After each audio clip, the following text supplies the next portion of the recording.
Hello friends, welcome back to new video.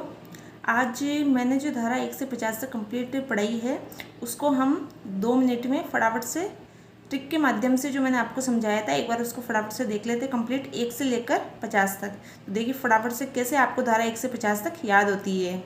और जिन्होंने सारे वीडियो देखे हैं उनको तो मतलब ये रिविज़न है उनके लिए, तो धारा 1 से लेकर 50 तक का रिविज़न, ठीक है।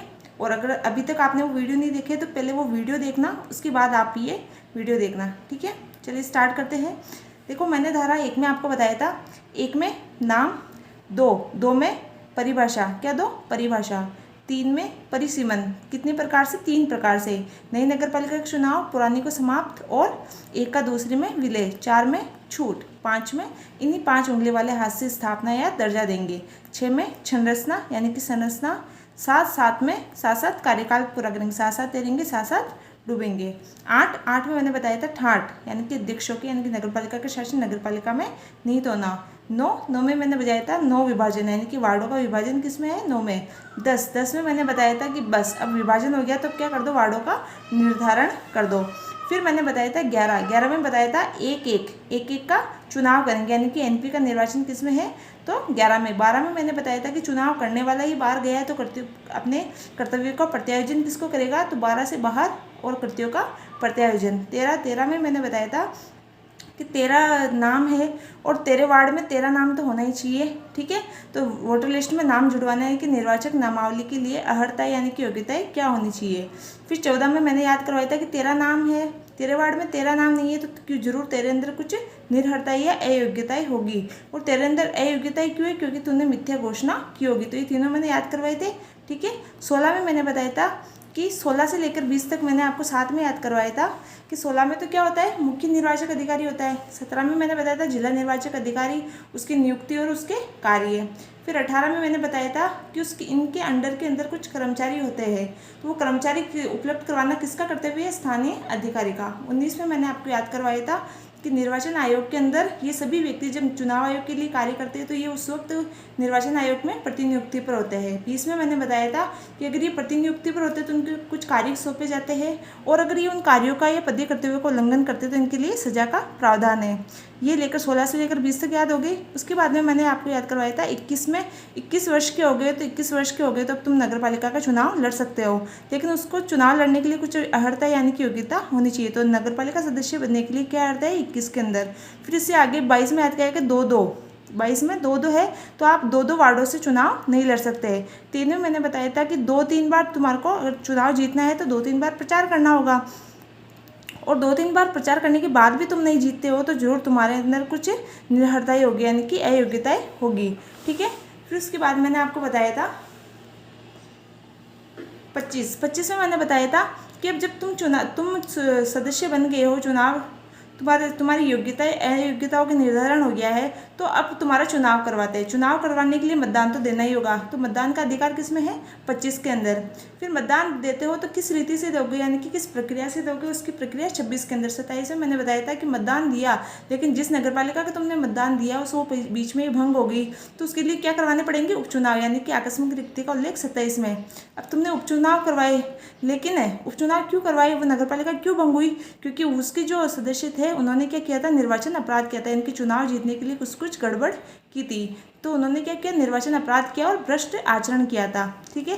फिर 30 में मैंने बताया था कि जो भी इनसे संबंधित मामले होंगे, जो भी भ्रष्ट कार्य किया उन लोगों ने उनसे संबंधित मामले होंगे तो वो तुम सिविल न्यायालय में नहीं लेके जा सकते। अब सिविल न्यायालय में नहीं लेके जाओगे तो कहाँ लेके जाओगे, तो निर्वाचक याचिका कहाँ लगाओगे, तो तुम लगाओगे डिस्ट्रिक्ट कोर्ट के अंदर यानी कि जिला न्यायाधीश के समक्ष।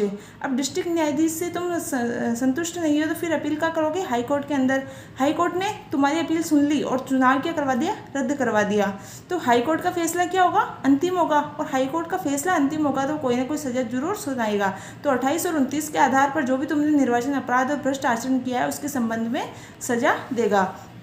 फिर बताया था कि जो निर्हरताएं है, मान लो तुम्हारे को कोई सजा दी है तो उसको हटाई भी जा सकती है, उसको कम भी कर सकता है, लेकिन करेगा कौन, निर्वाचन आयोग करेगा। ये अधिकार किसको है कि उस निर्भरता को हटा सकता है या कम कर सकता है, तो निर्वाचन आयोग का है। फिर 6 से 37 और 6 से शपथ मैंने याद करवाई थी। 6 से 37, 6 से शपथ। शपथ तुमने ले ली, अगर तुम्हारे बीच में छोड़ने का मन हो गया तो त्यागपत्र दे दो। अगर तुमने त्यागपत्र नहीं दिया लेकिन हम फिर भी चाहते तुम हट जाओ, तो हम क्या करेंगे, तुम्हारे को हटा देंगे। लेकिन हमने तुम्हारे को हटा दिया, उससे पहले तुम्हारे ऊपर कोई जांच चल रही थी, तो क्या वो हटाने के बाद भी जारी रहेगी? बिल्कुल जारी रहेगी। तो हटाने के बाद अगर किसी की कार्यकाल के दौरान जांच शुरू होती है तो हटाने के बाद भी जारी रहती है। अब हटाने के बाद तुम्हारी क्या निर्भरता है, यानी कि क्या सजा होगी, वो 41 में है। फिर 42 के अंदर मैंने बताया था कि इसमें क्या है, दो मतलब कि एक व्यक्ति एक समय में 2 पोस्ट पर या 2 पद पर नहीं रह सकता है। अगर वो नगर पालिका का सदस्य है तो एमएलए एमपी नहीं रह सकता, और एमएलए और एमपी है तो नगर पालिका का सदस्य नहीं हो सकता। एक से त्यागपत्र देना पड़ेगा। फिर मैंने बताया था कि अब तुमने एक पद छोड़ दिया है तो अब तुम्हारे को क्या बनाएंगे, हम अध्यक्ष और उपाध्यक्ष बनाएंगे। अब जब तुम अध्यक्ष और उपाध्यक्ष बन जाते हो लेकिन गलत तरीके से बनते हो, तो तुम्हारे अध्यक्ष और उपाध्यक्ष पद को चुनौती देंगे। जो हारे हैं वो क्या देंगे, तुम्हारे निर्वाचन को चुनौती देंगे। फिर हमने 45 में मैंने आपको याद करवाया था कि इसमें नगरपालिका के कर्तव्य है। जैसे नीति निर्देशक तत्व के अंदर जो आर्टिकल 40 है उसके अंदर नगर स्थानीय सुशासन है, वैसे 45 से आपको याद रखना है कि नगरपालिका के कर्तव्य किसके अंदर है, तो 45 के अंदर है। कि एक आर्टिकल याद करना, उसके आगे के अपने आप याद हो जाएंगे।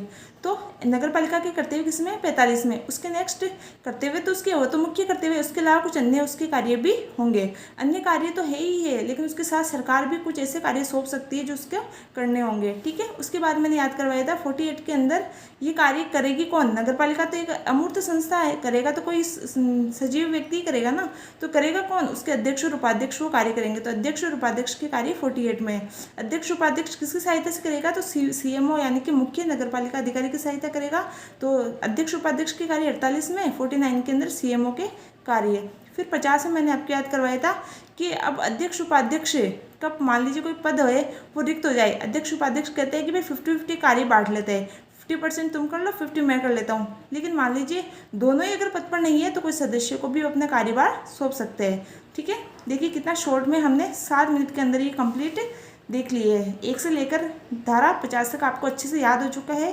तो अब नेक्स्ट वीडियो में हम मिलते हैं, उसमें हम धारा 51 से स्टार्ट करेंगे और अध्याय 3 से स्टार्ट करेंगे। आई होप आपको ये वीडियो पसंद आ रहे होंगे। अगर पसंद आए तो इसको लाइक और शेयर करना, और अगर अभी तक आपने चैनल सब्सक्राइब नहीं किया तो इसको सब्सक्राइब करना। Thank you.